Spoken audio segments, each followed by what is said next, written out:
नमस्कार मित्रों, आपके अपने YouTube चैनल में आपका स्वागत है। मित्रों, प्राचीन वेदों में सूर्य को सर्व जगत की आत्मा कहा गया है। समस्त जीवों की आत्माओं का ऊर्जा स्रोत सूर्य देव ही है। सूर्य से ही सृष्टि पर जीवन है। सूर्य का शाब्दिक अर्थ प्रेरक होता है। यह सर्व प्रकाशक, सर्व प्रवर्तक होने से सर्व कल्याणकारी है। यजुर्वेद में कहा गया है, चक्षु सूर्योजायत, अर्थात सूर्य भगवान का नेत्र है। इसीलिए साक्षात भगवान सूर्य की किरणों के माध्यम से समस्त संसार का संचालन करते हैं। मनुष्य को सूर्य भगवान को जल देकर उनका आभार प्रकट करना चाहिए। यदि नित्य सूर्य को जल देना संभव नहीं है तो व्यक्ति को रविवार के दिन सूर्य देव को जल अवश्य ही देना चाहिए। इससे मनुष्य को सूर्य देव की कृपा प्राप्त होती है। मित्रों, सूर्य इस संपूर्ण सृष्टि के प्रत्येक जीव का आधार है। सूर्य देवता के बिना तो जीवन की कल्पना भी नहीं की जा सकती है। परम तेजस्वी सूर्य देवता की उपासना करने की परंपरा अत्यंत प्राचीन काल से चली आ रही है। सूर्य देवता की पूजा के साथ ही उन्हें अर्घ्य देने का भी प्रचलन है। सूर्य देवता को अर्घ्य देने से मनुष्य के जीवन में कई सकारात्मक और चमत्कारी बदलाव होते हैं। भगवान श्री राम से लेकर भगवान श्री कृष्ण भी सूर्य देव को अर्घ्य दिया करते थे। भगवान श्री कृष्ण ने सूर्य देव की महत्ता का वर्णन कई बार किया है। रोज सूर्य देव को जल चढ़ाना एक ऐसा नियम है जो आपकी जिंदगी में बहुत बड़ा बदलाव ला सकता है। सूर्य की शक्ति इतनी अलौकिक है कि इसके बिना ये पूरी धरती तहस नहस हो सकती है। सूर्य देव प्रकाश, सकारात्मकता, इंद्रिय संयम, ऊर्जा आदि के देवता है। अगर आप जीवन में निराश और हताश महसूस कर रहे हैं, आपका मन आपके वश में नहीं है, आपका स्वभाव अत्यंत क्रोधी है, आप अपने काम भाव पर नियंत्रण नहीं कर पा रहे हैं, शरीर में बेचैनी महसूस होती है और आपका मन नकारात्मक विचारों से भरा हुआ है, तो आप सूर्य देव की उपासना अवश्य करें।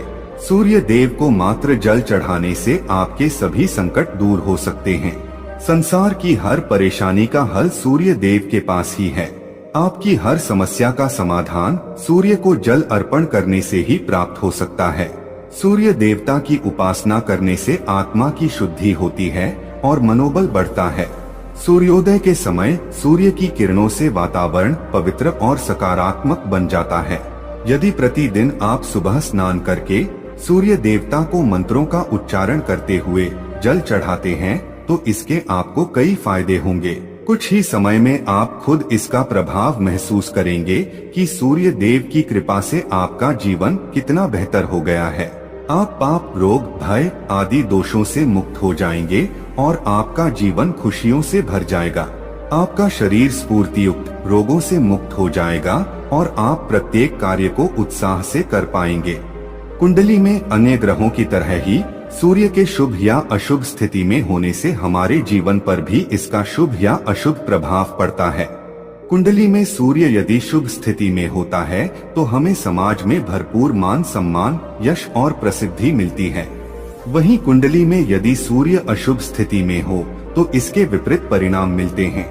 इसलिए कुंडली में यदि सूर्य की स्थिति मजबूत करनी है तो ज्योतिष शास्त्र में कुछ ऐसी चीजों के बारे में बताया है जिन्हें पानी में डालकर सूर्य देव को अर्घ्य देने से शुभ परिणाम प्राप्त होते हैं। किंतु मित्रों, कई मनुष्य सूर्य को जल देते समय बहुत सी गलतियां कर बैठते हैं। सूर्य को जल देते समय महत्वपूर्ण नियमों का पालन नहीं करते हैं। गलत तरीके से अर्घ्य देकर सूर्य देव का अपमान नहीं करना चाहिए, अन्यथा मनुष्य को कई कष्टों का सामना करना पड़ सकता है। साथ ही केवल सूर्य को जल देने से फल की प्राप्ति नहीं होती है। सूर्य को जल देते समय विधि का पालन करते हुए सूर्य देव के मंत्र का जाप करना भी आवश्यक है। तभी सूर्य को जल देने का फल मनुष्य को प्राप्त होता है। ज्योतिष शास्त्र के अनुसार सूर्य देव अप्रसन्न होने पर मनुष्य की बुद्धि का नाश हो जाता है। उसे चारों ओर से अपमान का सामना करना पड़ता है। ऐसे व्यक्ति की आंखों की रोशनी चली जाती है और उसे गंदा भोजन प्राप्त होता है। फल स्वरूप व्यक्ति की विद्या कम हो जाती है। वह जो कुछ भी पढ़ता है उसे तुरंत ही भूल जाता है। पिता पुत्र में अकारण ही वाद विवाद होने लगता है। सूर्य देवता रूठ जाने पर व्यक्ति पर गलत इल्जाम लगते हैं और उसके हाथ से अनजाने में कई अपराध हो जाते हैं। इसीलिए व्यक्ति को अनिष्ट कार्य करके सूर्य देव को रुष्ट नहीं करना चाहिए। इस प्रकार से सूर्य देव का हमारे जीवन में सबसे अधिक महत्व है। यदि आप अपनी मनोकामनाओं की पूर्ति करना चाहते हैं तो सूर्य देव की उपासना अवश्य करें। आइए जान लेते हैं सूर्य को अर्घ्य देने के वह महत्वपूर्ण नियम कौन से हैं। सूर्य को जल देते समय हमें कौन सी गलतियां नहीं करनी चाहिए और सूर्य को जल देते समय कौन से मंत्र का जाप करना चाहिए ताकि हमें सूर्य उपासना का संपूर्ण फल प्राप्त हो। सबसे पहले तो हम यह जान लेते हैं कि सूर्य को अर्घ्य देने का अर्थ क्या होता है। तो मित्रों, अर्घ्य देने से तात्पर्य यह है कि सूर्य देवता को भक्ति भाव से जल अर्पण करना। यह जल आप दोनों हाथों की ओंजल बनाकर या तांबे के पात्र में शुद्ध जल भरकर उसे सूर्य देवता को समर्पित करें।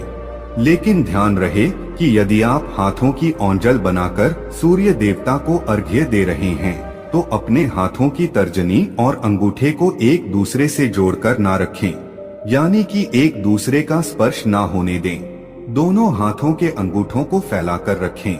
यदि हम तर्जनी और अंगूठे को जोड़कर रखते हैं तो यह राक्षसी मुद्रा बन जाती है और इस मुद्रा में सूर्य को अर्घ्य देना अशुभ माना जाता है। यदि आप पात्र में जल भरकर सूर्य देवता को अर्घ्य दे रहे हैं तो भी उस पात्र को दोनों हाथों के अंगूठे का स्पर्श ना हो, इसका ध्यान रखें। अर्घ्य देते समय अपने दोनों हाथों को ऊपर उठाकर पात्र को पकड़े और सिर झुकाकर रखें। सूर्य देवता को अर्घ्य हमेशा सूर्योदय के समय देना चाहिए। उगते हुए सूर्य की उपासना करना हमेशा ही शुभ होता है। सूर्योदय के 2 घंटे बाद अर्घ्य देने का कोई भी औचित्य नहीं होता है। यदि किसी कारणवश आप सूर्योदय के समय अर्घ्य ना दे सके तो 3 बार अर्घ्य देने के बजाय 4 बार अर्घ्य दें और सूर्य देवता से क्षमा मांग लें। इससे दोष कम हो जाता है। सूर्य को जल तांबे के पात्र में ही देना चाहिए। तांबा को सूर्य देव की प्रिय धातु माना गया है, इसीलिए सूर्य को जल देने के लिए केवल तांबे से बने पात्र का ही प्रयोग करना चाहिए। अन्य धातुओं से बने पात्रों में सूर्य को अर्घ्य देने से कोई लाभ प्राप्त नहीं होता है। परमात्मा ने सूर्य को जगत में प्रकाश करने, संचालन करने, अपने तेज से शरीर में ज्योति प्रदान करने तथा जठराग्नि के रूप में आमाशय में अन्न को पचाने का कार्य सौंपा है। इसी कारण से तांबे के पात्र में रखे जल को पीने से व्यक्ति पेट से जुड़े रोगों से भी मुक्त हो जाता है। उस तांबे के पात्र में गंगाजल या पवित्र नदियों का जल भरें। यदि ऐसा संभव नहीं है तो शुद्ध जल का प्रयोग करें। मात्र जल से कभी भी अर्घ्य नहीं देना चाहिए। जल के पात्र में जल के साथ मुख्य रूप से कोई भी लाल फूल, लाल चंदन और अक्षत जरूर डालें। आप चाहें तो इस जल में थोड़ा सा घी, शहद, दूध या गुड़ इत्यादि भी मिला सकते हैं। सूर्य देव को अर्घ्य देने का सही समय तब होता है जब सूर्य लालिमा लिए हो, अर्थात जब प्रातः काल में सूर्य लाल रंग का दिखाई दे तो उस समय अर्घ्य देना सर्वश्रेष्ठ फल देता है। मित्रों, यदि आपने सूर्य को अर्घ्य देने का संकल्प लिया है तो यह संकल्प कभी नहीं तोड़ना चाहिए। जितने दिनों का भी आपने संकल्प लिया हो उतने दिन सूर्य को अर्घ्य अवश्य देना चाहिए। यदि आप संकल्प को पूरा नहीं कर सकते तो ऐसा संकल्प नहीं करना चाहिए, इससे सूर्यदेव रुष्ट हो जाते हैं। दोस्तों, भगवान श्री कृष्ण ने सूर्य देव को जल देने का मंत्र बताया है जिसका उच्चारण अवश्य ही करना चाहिए। वह मंत्र इस प्रकार है: ओम खगोलकाय नमः। इसके अलावा आप ओम घृणी सूर्याय नमः इस मंत्र का जाप भी कर सकते हैं। इस मंत्र का उच्चारण करके सूर्य को जल देने से दरिद्रता का अंत होता है और व्यक्ति को सुख समृद्धि की प्राप्ति होती है। दोस्तों, सूर्य देव की महिमा अपरंपार है और प्रतिदिन ही हमें उनका आभार मानना चाहिए। परंतु ज्योतिष शास्त्र में मुख्य रूप से रविवार का दिन सूर्य देवता का दिन माना जाता है। इसलिए अपनी कुंडली से सूर्य दोष को दूर करने के लिए आपको रविवार के दिन विशेष रूप से सूर्य देवता का उपवास रखना चाहिए और सूर्य से संबंधित वस्तुओं का दान करना चाहिए। सूर्य देव से संबंधित वस्तुएं हैं तांबा, गेहूं, गुड़, चंदन तथा पीले रंग के वस्त्र आदि। इन वस्तुओं का रविवार के दिन दान करने से व्यक्ति के सभी दुखों का अंत होता है। यदि आप बीमार है अथवा घर में सूतक है या अन्य कोई समस्या है जिसके कारण आप सूर्य देव को अर्घ्य नहीं दे पा रहे हैं, तो इसके लिए शास्त्रों में मानस पूजा का प्रावधान किया गया है, यानी कि आप अपने मन में ही सूर्य देव को अर्घ्य दे सकते हैं।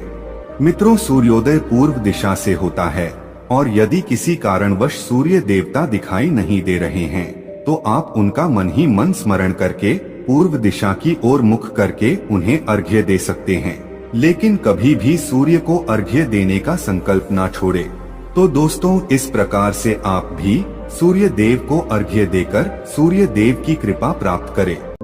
तो दोस्तों, यह कहानी आपको कैसी लगी हमें कमेंट सेक्शन में जरूर बताना, और अच्छी लगी हो तो इस चैनल को सब्सक्राइब जरूर कर लेना।